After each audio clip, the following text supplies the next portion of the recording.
Vamos lá, gurizada, vamos lá. Vamos tratar desse empate do Internacional contra o São Paulo em 0-0. Ei, tá acompanhando o comentário aí? Legal, mas antes presta atenção no baldaço aqui. Tu teve uma dívida expressiva, não conseguiu pagar, te atrapalhou e agora tu tá com nome sujo, CPF negativado, CNPJ da tua empresa preso nas instituições de proteção ao crédito, tu tá sem crédito, sem conseguir fazer nada. Vamos resolver isso? Ah, Baldasso, eu tenho que pagar o que eu tô devendo para resolver até, mas tu pode limpar o teu nome agora, antes de quitar o que tu tá devendo, com a Life Assessoria. Tá aqui na tela o WhatsApp. Numa ação rápida, segura e eficaz, a Life Assessoria vai limpar o teu nome antes de tu quitar o que tu tá devendo para tu voltar a ter crédito, poder trabalhar e fazer tuas coisas. Chama eles agora aqui, tá bom? Vambora. Eu tô tentando amenizar na minha cabeça esse empate. Tô tentando não lamentar tanto esse empate. Sabe quem que eu tô lembrando? Uma figura muito relacionada à Inter e a São Paulo. Tô lembrando do Muricy Ramalho. O Muricy Ramalho tinha uma tese sobre campeonato de pontos corridos. A tese do Muricy era a seguinte: o time que vai ser campeão, ele vai trocar garrafas com os grandes, né? Vai trocar garrafas com os grandes no que diz respeito a resultado, perde uma, ganha outra tal, mas dos menores vai ganhar sempre. Esse é o time campeão. O Inter trocou garrafas com o São Paulo hoje, não conseguiu ganhar. Se o Inter não tivesse tropeçado contra o Atlético Goianiense, de repente eu até poderia aceitar esse empate. Eu tô tentando, né? Eu no primeiro tempo, por exemplo, eu de alguma forma comemorei o fato de que o Inter tinha predomínio do jogo, que no segundo tempo até não teve. O segundo tempo foi lá e cá. Mas comemorei, o Inter tá pegando um bom time. Tudo é uma questão de contexto. Toda análise que tu vai fazer opinativa, tu tem que pegar todos os referenciais que estão em volta. Se o Internacional empatasse esse jogo em 0-0, tendo o número de chances de gol que teve hoje contra o Tomaiapo, eu estaria aqui berrando, cuspindo e enchendo o saco. Hoje eu não estou berrando e cuspindo, mas eu também não gostei. Para mim é tropeço. Não sei o que vocês pensam. Para mim é tropeço. E eu não estou de forma alguma aqui desconsiderando o adversário que o Inter pegou. O Internacional pegou um dos melhores adversários do futebol brasileiro. Acho que é um time que é candidato, inclusive, ao título do Campeonato Brasileiro, que está invicto agora há 12 rodadas e que tem jogadores fabulosos. O Lucas Moura é fabuloso, o Calher é fabuloso, né? É um belo time de futebol. Não dá para desconsiderar isso também. Mas é que o Inter apresentou as suas dificuldades perenes. O Internacional apresentou as suas mesmas dificuldades de outrora, de outros tempos, outros jogos, e que a gente vem criticando. Pois vejamos, vamos à análise do jogo em si, com os seus pormenores. O Internacional no primeiro tempo teve o volume de jogo, predomínio territorial. O primeiro tempo, a tônica foi a seguinte: o Inter teve a bola, o Inter foi o time que propôs o jogo, que dominou o jogo, e o adversário, São Paulo, se propôs a jogar no erro do Inter e sair em velocidade. O primeiro tempo, no que diz respeito a oportunidades de gol, foi xoxo, tanto para o Inter, que só teve um chute a gol do Thiago Maia, quanto para o São Paulo, que nessas escapadas aí não fez muitas coisas, tá? Então, o primeiro tempo, tinha o Internacional com o mérito de ter dominado o São Paulo, mas a repetição do problema aquele de não ter qualidade tática para entrar na área com condições de fazer o gol, na medida em que não criou nenhuma chance de gol. Foi um primeiro tempo insuficiente para vencer o jogo.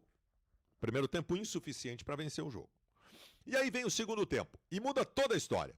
Quem muda toda a história do segundo tempo é o São Paulo, por um motivo muito simples. O técnico do São Paulo, no intervalo, chegou para os carinha e disse o seguinte: avancem 4 casas. O São Paulo jogou com as linhas mais avançadas, muito mais agressivo, muito mais íngreme, muito mais vertical, e mudou a história do jogo para ele, São Paulo, e pro Internacional. O jogo no segundo tempo foi muito bonito, com duas equipes francamente abertas atacando. O São Paulo, com essa sua verticalidade proposta no intervalo, chegou muito bem, teve gol anulado. E olha, poderia até ter ganho o jogo, não fosse duas defesas monumentais daquele que nós elegemos o craque Zacelles do jogo, Fabrício, goleiro do Internacional. Mas o Inter também, com os espaços a mais que teve, criou as suas chances de gol. Acho que o São Paulo foi até mais perigoso, tá? Mas no segundo tempo, mesmo com os espaços a mais, o Internacional repetiu aquela dificuldade que tem. E aí eu responsabilizo o Kudê por essa dificuldade ou pela não solução deste problema. E não, desculpem, não é perseguição ao Kudê, não tem nada. Eu, por exemplo, não tenho nenhuma contestação ao time escalado para hoje e às substituições efetivadas para hoje. O time escalado para hoje é o que tinha que ser. O Inter ainda teve o infortúnio de perder o Alan Patrick lesionado a 2 minutos de jogo. Eu também levo em consideração que o Internacional tem muitos desfalques nesse momento. Eu sou um cara que vangloria o grupo de jogadores do Internacional, mas, gente, tu não tem Valência, tu não tem Borré, tu não tem Rocher, tu perde o Alan Patrick com 2 minutos, tu perdeu o Alário com problema no ombro. Aí também, né? Aí não há grupo que resista. Mas eu levo isso em consideração. Agora, não é perseguição ao Kudê, como eu vinha dizendo. Como insinuam lá no Internacional. Né? Não é perseguição ao Kudê. Por isso que eu estava dizendo, não tenho nenhuma contestação ao time que ele escalou e nenhuma contestação às substituições que ele fez. No segundo tempo, quando ele coloca o Gustavo Prado e o Wanderson, ele fez certo. O São Paulo abriu espaço e ele colocou 2 jogadores agudos. A minha crítica ao trabalho do Kudê é pela falta de solução tática para ter mais qualidade para chance limpa de gol. O Kudê não consegue botar o time na área com chance de gol. Tá bem, contra o Tomayapo lá conseguiu e contra o Delfim conseguiu, mas com todo respeito, aí nós temos que levar em consideração também a inoperância do adversário. Mas essa é uma dificuldade que o Kudê tem. O Kudê é um cara alucinado por ter a bola. E isso é joia. Isso é legal. O Kudê é um alucinado por ter a bola. É um alucinado por ser ofensivo. O Kudê tem a bola. Os times do Kudê têm a bola.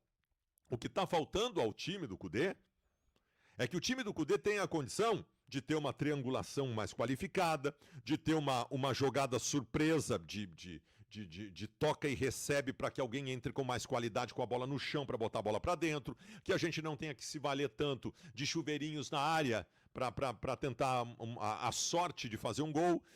E isso está faltando, isso o Kudê ainda não conseguiu resolver. Hoje, a crítica não é tão contundente em relação a isso porque existia, de outro lado, um adversário muito qualificado. Mas o problema se repetiu com esse adversário qualificado.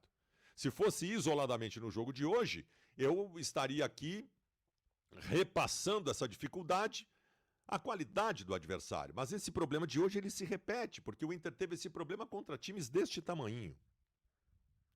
E essa solução o Inter vai ter que encontrar. Essa solução internacional obrigatoriamente vai ter que encontrar. Porque se não encontrar, o Internacional vai ter muita dificuldade para brigar por alguma coisa maior na temporada. Nós temos um belo grupo de jogadores, nós temos boas reposições, nós temos um treinador que gosta de jogar ofensivo, mas nós não temos soluções que o treinador deveria estar dando e não está dando. Eu não estou aqui, gente, né? Foi tanta confusão nos últimos dias por conta do Kudê, tanta confusão, tanta guerra de torcida, tanta coisa ruim. Não estou perseguindo o Kudê, para deixar bem claro. Eu sei que o Kudê não vai sair. Eu nem pedi em nenhum momento a saída do Eduardo Kudê. Eu só quero que ele encontre soluções. Sobre individualidades no jogo de hoje, Fabrício, o goleiro, 2 milagres, o melhor em campo, disparado, que bela contratação, deu conta com mérito e louvor a ausência do Rocher, que está servindo a seleção uruguaia. Acho que o nosso sistema defensivo foi coeso, né? Fernando, jogadoraço, Thiago Maia marcando muito na abertura do meio campo, Vitão, os próprios laterais do Inter também. O Inter defensivamente, embora o São Paulo tenha criado algumas chances, o Inter, isso foi por sua qualidade, né? O São Paulo criou chances com o Lucas Moura botando para o Calheri. Aí também, né? Porra, 2 craques. Então foi bem o sistema do Inter defensivamente. Individualmente, né? Eu gostei muito do Johan, que para mim, depois do Fabrício, foi o melhor do Inter. Johan, que entrou os 3 minutos de jogo no lugar do Alan Patrick, muita movimentação. Gostei muito do Wesley, que errou bastante, mas ele teve presença em tudo, ele acertou bastante também. Acho que o Luca teve um pouco abaixo, o Bruno Henrique um pouco mais burocrático, assim como o Arangues. Mas faltou, né? Não há um desastre individual que seja responsável pelo Inter não ter vencido o jogo, nada disso. As atuações foram de razoáveis para boas, um ou outro caso de razoável para ruim. Faltou soluções ao Internacional. Faltaram as soluções ao Internacional. Soluções para ter mais qualidade. Hoje não foi um jogo que o Inter perdeu muitos gols. Hoje foi um jogo que o Internacional chegou pouco para ter as oportunidades de gol, como já tinha acontecido anteriormente. O São Paulo ter criado chances importantes de gol no segundo tempo não foi por demérito do Inter. Foi por mérito do São Paulo. Demérito do Inter é ter tido espaço e não ter conseguido aproveitar. Isso é demérito do Internacional. Então, gurizada, nós temos problemas a resolver em relação à consistência ofensiva do Internacional. Sob pena de não ganhar nada na temporada. Isso é rigorosamente certo. Se não resolver esse problema de não ter um pouco mais de verticalidade, um pouco mais de criatividade para chegar na área com condições de fazer o gol, nós não vamos chegar muito longe. Mas eu, como bom colorado sonhador, esperançoso e otimista que sou, acredito que o Kudê tenha condições de resolver isso. Veremos.